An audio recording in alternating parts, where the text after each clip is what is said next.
tinha muito, mas eu frequentava ali a biblioteca do colégio e emprestava e gostava muito de estudar o que a escola não mandava, né? E então Tanto ficção quanto não ficção?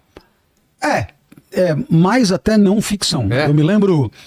Eu me lembro que, fuçando lá na biblioteca, encontrei um cara chamado Abelardo, que depois, estudando filosofia, um dos grandes da Idade Média, tal, mas eu não podia saber. Eu fui lendo aquilo e eu levei o livro para a classe e eu dizia, o que diz Abelardo? Aí, cala a boca, sabe? Eu era mais novo que todo mundo, mais franzino e dizia coisas em atravessado. Então eu era candidato a levar peteleco o tempo inteiro, mas eu adorava...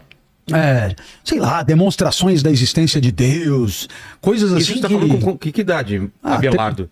12, 13, curtia. Não entendia tudo, não tinha muito com quem interagir também, não encontrei também muito incentivo em continuar, pelo contrário, né? Estuda em primeiro lugar aquilo que vai cair na prova, o que vai cair no vestibular e tal, e essas coisas não vão cair em lugar nenhum, então elas não servem para nada, deixa isso de lado, primeiro faz a tua obrigação direito e tal, de tal maneira que era uma resistência, era uma forma de resistência, até de proteção assim da própria identidade, de gastar um tempo dedicando a assuntos absolutamente distantes do currículo do ensino médio. Mas te pegava também romances policiais, ficção científica, fantasia ou não? Menos. É mesmo? Muito menos. Tolkien, Asimov... Não, eu curtia muito, assim, essa de Queiroz, né? É mesmo? Aí o cara mandava ler lá, eu me lembro no colégio, o professor mandou ler A Cidade e as Serras. Eu adorei. Aí eu fui atrás, então eu li... Os Maias, o Primo Basílio, eu fui indo na sequência. Então, eu esticava um pouco em cima daquilo que inicialmente tinha me chamado a atenção positivamente, né? Outras coisas, às vezes eu nem tive a sorte de cruzar. Então, eu nem sabia que existia. Eu era muito... referência assim, de resistência ao currículo escolar, mas dependia completamente da escola para me dar os insights. Paradoxalmente era assim. Poxa. Então, eu me lembro, mandava ler Dom Casmurro, aí eu já ia para Quincas Borba, eu já ia para Memórias Póstumas, eu já ia para Nhaiá Garcia, eu já ia... Então, eles davam uma ponta... Nossa, aí... mas eu me lembro de ter, como eles disseram e diziam, perdido tempo, por exemplo, com José de Alencar, né? Assim... o cara manda ler Senhora e você segue adiante. E eu adorava, né, certo tipo de romance. E outra curiosidade, eu nunca achei ruim de reler, né?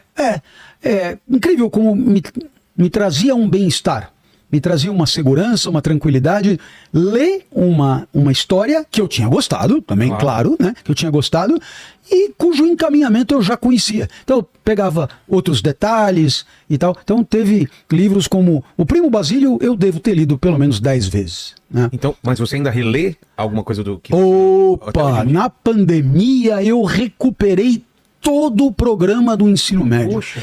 E não foi só literatura, né? De vez em quando... também? De vez em quando, outro dia mesmo, numa reflexão que eu fiz aí, eu faço toda manhã uma reflexão que eu mando para um grupo de interessados, e aí me deu na veneta de falar de números primos.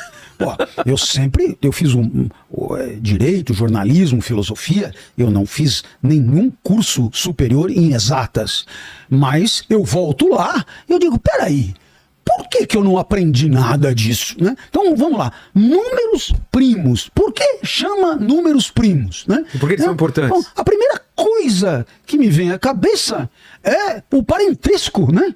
Primo, ele deve ser primo de alguém e tal. Com 12 anos, 13 anos, é legítimo pensar isso, claro, né? E não tinha o esclarecimento, olha, número primo não é que é primo, ele é de primo de primeiro. Tanto que em francês, numéro premier. Nossa, já muda, né? Já muda, porque aí fica fácil de entender. Ele é divisível só por ele mesmo e por um. Então ele é fundante de todos os outros. Todo número composto, isto é, aqueles que não são primos, são resultado de uma multiplicação entre números primos. Porra do caralho! Por quê? Porque eu hoje com 60 consigo entender o que com 12... entendeu? Eu até resolvia lá o problema que caía na prova, porque eu decorava o jeito que caía, né? Era uma coisa absolutamente preparada para ser resolvida, mas sem que houvesse um pleno entendimento do que aquilo queria dizer. Hoje, a hora que eu comecei a fuçar, né? Você sabe, você vai, por exemplo, comprar uma Insider, né? Aí você entra lá no teu cupom lá e tal, para comprar com esse super desconto aí e tal. Cada operação, né, é criptografada e tem um número único, singular. Cada operação no mundo tem um número singular. Você pode imaginar? Então, como é que eles fazem isso? Eles pegam um número primo com 20 algarismos e multiplicam por outro número primo com 20 algarismos. E aí você tem um caralhão de números que é um para cada um. Por que número primo? Porque não existe até hoje a fórmula para identificar um número primo. Para você saber se aquele número é primo, você tem que checar se de fato, um a um, ele é divisível só por ele mesmo e por um. Lembra aquele negócio de você dissecar, põe uma reta assim, começa com 2, depois com 3, depois com 5 e vai vendo se é primo. Tem que fazer um a um, porque não tem fórmula até hoje. E esse negócio de criptografia é da década de 70, são 3 matemáticos que fizeram uma tese de doutorado. Então, quer dizer, desde Pitágoras até, que já falava em números primos, até 1970, os números primos foram estudados pelos matemáticos sem nenhuma aplicação prática.